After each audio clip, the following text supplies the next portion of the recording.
요즘 주변을 보면 다들 지금 살고 있는 곳보다 더 좋은 상급지로 이사를 가고 싶어 합니다. 저 역시 마찬가지입니다. 저도 더 나은 곳에서 살고 싶어 여러 아파트를 알아봤지만 현실의 벽에 부딪혔습니다. 3억에서 4억 정도 대출을 받는 것도 40대인 저에게는 큰 부담이었는데 망설이는 사이 상급지 집값은 더 올라 어느새 4억에서 5억 대출이 필요해졌습니다. 한마디로 지각비가 최소 1억에서 많게는 2억까지 더 필요해진 셈입니다. 만약 30대였다면 3, 4억 대출쯤은 큰 고민 없이 받았을 겁니다. 하지만 40대가 되니 모험이 두려워졌습니다. 이 나이에 대출을 받아서 언제 다 갚나라는 생각이 들었고 50대를 바라보니 안정에 대한 욕구가 점점 커졌습니다. 결국 예전에는 갈 수 있었던 곳이 망설이는 사이 이제는 꿈도 못 꾸는 곳이 되어버렸어요. 30대 때는 영끌에서 아파트를 샀습니다. 우리나라는 DSR 때문에 갚을 수 있는 능력만큼만 대출이 나오기도 해서 누가 보면 진정한 영끌이 아니라고 할 수 있겠지만 저한테는 영끌이었습니다. 40대인 지금보다 30대 집 사는 결정이 쉬웠던 것 같아요. 하지만 결정만 쉬웠지 30대의 삶도 쉽지 않은 삶이었습니다. 변동금리로 대출을 받았더니 금리가 미친 듯이 오르기 시작했고 집값은 오히려 내려갔고 지역주택조합에 투자한 8천만 원은 소송에 휘말려 마음고생도 심했습니다. 30대 그때는 정말 하루하루가 스트레스였고 일하면서 버텼던 것 같아요. 이런 경험을 하다 보니 다음에 상급지로 갈아탈 때는 꼭 고정금리로 해야겠다는 생각도 들었고 30대 때 8천만 원은 너무나 큰 돈이었지만 40대가 된 지금도 여전히 크긴 해도 그때만큼의 무게감은 덜 느껴집니다. 아무래도 무뎌진 것 같아요. 정말 시간이 약이라는 말이 맞는 것 같습니다. 시간이 지나면 과거의 아픔도 무뎌지고 그때의 무게도 조금은 가벼워지는 것 같아요. 이래서 실패도 하루빨리 한 살이라도 어릴 때 경험해 봐야 된다는 말이 맞는 것 같습니다. 다시 상급지로 가고 싶다는 생각이 들었지만 42살이라는 나이가 제 앞을 가로막았습니다. 지금 3, 4억도 부담스러운데 4, 5억 대출을 받는 건 감히 엄두가 나지 않았습니다. 3, 4억과 4, 5억의 차이는 저 같은 평범한 사람에게는 정말 엄청난 차이거든요. 이제는 상급지에 대한 꿈도 내려놓게 되었습니다. 예전에 법률스님 영상에서 욕심을 어떻게 내려놓냐라는 사연자 질문에 방법이 어디 있냐며 그냥 내려놓으면 된다고, 뜨거운 그릇을 들었을 때 방법이 있냐며 그냥 뜨거 하면서 내려놓게 된다고 했던 말이 떠오릅니다. 저도 상급지에 대한 욕망을 결국 내려놓게 되었어요. 주변 사람들은 다 상급지로 이사 가는 것 같은데 저만 못 가는 것 같아 속상하기도 했습니다. 하지만 이제는 오히려 다행이라는 생각이 들어요. 40대 초반에 상급지로 이사 갔다면 그 빚을 다 갚을 수 없어서 또 이사를 가야 했을지도 모릅니다. 이제는 안주하고 싶고 이사가 아니라 정착할 곳을 찾고 싶습니다. 요즘 회사에서는 AI 프로그램이 대화의 주제예요. 이야기할수록 앞으로 사무직 인원이 많이 줄어들 것 같다는 생각이 듭니다. AI가 보통 사람보다 훨씬 똑똑하고 새로운 직원을 뽑는 것보다 AI를 학습시키는 게 더 효율적이라는 생각이 듭니다. 그래서 저도 뒤처지지 않으려고 42살에 주말마다 AI를 공부하고 있어요. AI를 공부하다 보니 태블릿으로 공부하는 초등학생들이 부럽기도 합니다. 저는 여전히 종이 인쇄물이 더 편하지만 앞으로는 태블릿에 익숙한 아이들이 살아가기 더 좋은 세상이 올 것 같습니다. 문득 언제까지 경쟁에서 살아남아야 할까? 언제까지 공부해야 하는 걸까? 라는 생각이 들어요. 이제는 경쟁이 점점 지치고 힘듭니다. 이제는 경쟁 사회 속에서 살아가는 게 점점 힘들어집니다. 그래서 이사 가지 않는 것이 오히려 잘한 일이라는 생각이 듭니다. 40대에는 스트레스를 최대한 피해야 하는데 이사 가면 사서 고생할 게 뻔히 보이거든요. 불안에 시달리며 누구보다 일찍 출근하고 늦게 퇴근하며 주말도 없이 일했을 것 같아요. 20대, 30대에는 도태되지 않으려고 정말 열심히 살았습니다. 42살, 이제는 정말 인생의 균형을 맞추며 살고 싶어요. 열심히 달려온 관성이 쉽게 사라지지 않아서 쉬는 것도 죄책감이 들지만 더 달릴 연습이 아니라 주변을 돌아보고 속도를 늦추는 연습을 해야 할 때라고 생각합니다. 지금 이 순간 내가 가진 것에 감사하며 나만의 정착지를 찾아가는 과정도 충분히 의미 있다고 믿습니다. 그리고 이 글을 쓰는 지금 이 순간이 나에게도 작은 위로와 다짐이 됩니다.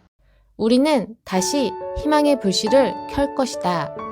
구독, 좋아요, 알림 설정 감사드립니다.